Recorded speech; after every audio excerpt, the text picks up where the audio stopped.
Hi, this is Ms. Gurman, and this is my video that is for people who haven't used Google Docs before or like kind of don't get Google Docs. I certainly didn't get how this whole thing worked until I happened to be at a school where we use them for everything. So then they got to be something I really enjoyed using. So what you need to do first is to go to open the document that I sent you. I put a link to this document in the announcement that I first put up on Blackboard, the very first announcement for your class. You will click on the link for the workbook, and when you open that link, it will say at the top, Workbook Spring 2021, English 102, Skirman. That's a lot of stuff. So this document that you just opened up, the one that says Workbook Spring, blah, blah. Okay, that is the blank version of the workbook for the class. I started doing this during pandemic because it's just so much harder for all of us to keep track of things during this time because we're stressed out, because we don't see each other in person and all that. So to make things easier, this blank workbook, basically what we're going to do through Google Docs is take the blank workbook, just like if your teacher, I know this never happened to you, but your teacher hands you a blank workbook and says, go down to the copy machine and make your own copy, and then you can fill out this workbook. And you take the little book down there and you make all the copies in a copy machine, if you've ever seen one of those. I know. But anyway, that's the idea, is that this is the original that you're looking at here, and you're going to make a copy for yourself so that you can do all the work in that copy. Of course, we don't want everyone doing the work in the same copy. That would be a disaster. You're going to get your own. Here's how you get your own. You're going to, when you have the document open, you have this big yellow box, right, with all these directions. First, you're going to select File in the menu above, up there at the upper left. Then you're going to select Make a Copy, and you're going to hit OK. Now you have a new tab that is called Copy of Workbook Spring 2021 English 102 Scarman. So this is your workbook. And I mean, I hate to use the word workbook because it makes it sound like you're in second grade or something, but that's really the best way to describe it. Your copy is called Copy of blah, blah, blah. And so you're going to retitle this because it's not just a copy. It's now your copy. So you're going to retitle your document with your name, the time of your class, and then you can leave that other stuff, 102, spring, what did I say? 2021, Skirman, all that other stuff, you can leave it there. The important thing is that you delete the word copy of, and change that to your name and the time of your class. So you're either, what my people are, this semester 8 o'clock or 10:30? I don't remember, honestly, but you know what time your class is. Okay. And once your document is retitled, look, this is the document where you'll be doing most of your work for the class. This is where you'll find your assignments. I mean, I will have to do a little bit of shuffling from time to time about assignments, but this is that section of the syllabus. It's another way of presenting the section of the syllabus that usually has daily and weekly activities, right? Okay, so you have your own copy, and your name is at the top there. When you create a Google Doc, it's a lot like you're creating a website, in that you can be messing with it, somebody else can be messing with it, and people can be working on it at the same time. You know, you're on Twitter, and somebody tweets this thing and tweets another thing, right? And it's all happening, and you can see different things, people's contributions popping up there. So now that you have this new document, it means that I will be able to go in and look at your work. And we could both be in there at the same time. If that happened to happen, I can go in and leave comments for you, and you can, write back to me right there on your work.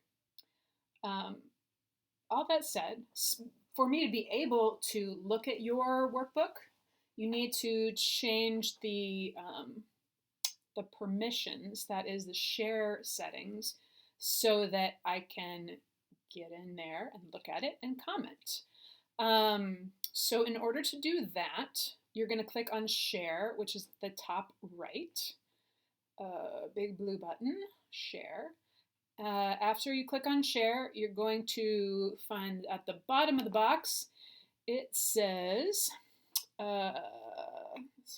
it says change. Click change, and you're going to change so that anyone with the link can look at it, anyone with the link, and also make sure that anyone with the link can comment. Those two options down there. It's theoretically possible that some stranger will find your document with the settings this way, and then they'll delete everything or steal all your ideas. But honestly, like, that's never happened, and I don't think anyone's interested in doing that. You have to have the link to get to it still, and I'll be the only one who has the link.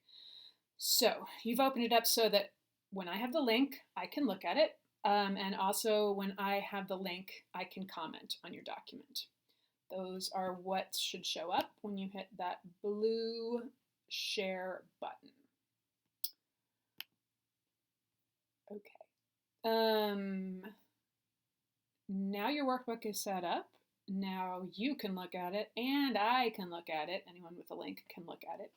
And you are ready to share with me your workbook. So you're going to click at the top there with all that.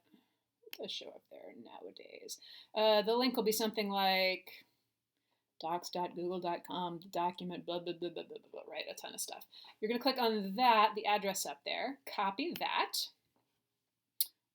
so that you have your workbook, the link to your workbook. You're going to open another document. This document is called Spring 2021 Links to Major Projects. And underneath on that sheet, the very top of it says links to Google Docs. And you should be able to, you've copied the link to your thing, you should be able to paste it there. So this document, Spring 2021 Links to Major Projects, that document is a place where I can go in and click on everybody's workbook and read everybody's work. Again, like, it's possible that someone could get into somebody else's document. That's never happened though, and I don't know what the benefit of that would be. Even if there were an issue with that, we could go back and delete changes until we got back to previous versions. So yeah, so your link to your Google Doc should be on that document. If you want, I walked you through here, you can actually link that. So you can type your name and select your name and go to the insert menu and choose link and then paste the address of your Google Doc. If you just want to dump that whole ugly address there, that's also honestly going to be okay. But two last tiny things. Please test the link. So click on it when you're looking at English links, that links page. Click on your link and make sure it actually does go to your workbook, please. And finally, you can delete that entire yellow box. All of that you can get rid of. If you don't get rid of it, I'll probably get tired of looking at it and delete it myself at some point because you don't need it. So what we have done here again is there is a master, the main workbook for everyone to copy. Everyone's making their own individual copy of it, and then that individual copy is where you can start filling in all your work, and that will guide you through the class. The reason I use Google Docs is because Google Docs, more like a website, means that multiple people can get onto the document at the same time. Multiple people can make changes in it. So it's like always open for me to go in and look at your work. And it's always, you know where your work is. We will not use anything with Dropbox. We will not use anything with Blackboard. because I find those just like unbearably frustrating. That would be a nice way to put it. And once you understand you have your workbook and it's your workbook, you should be in really good shape to just have everything in one place, so that I can get to it and so that you can get to it. So let me know if you have more questions after watching this, and I will definitely follow up to give you more help.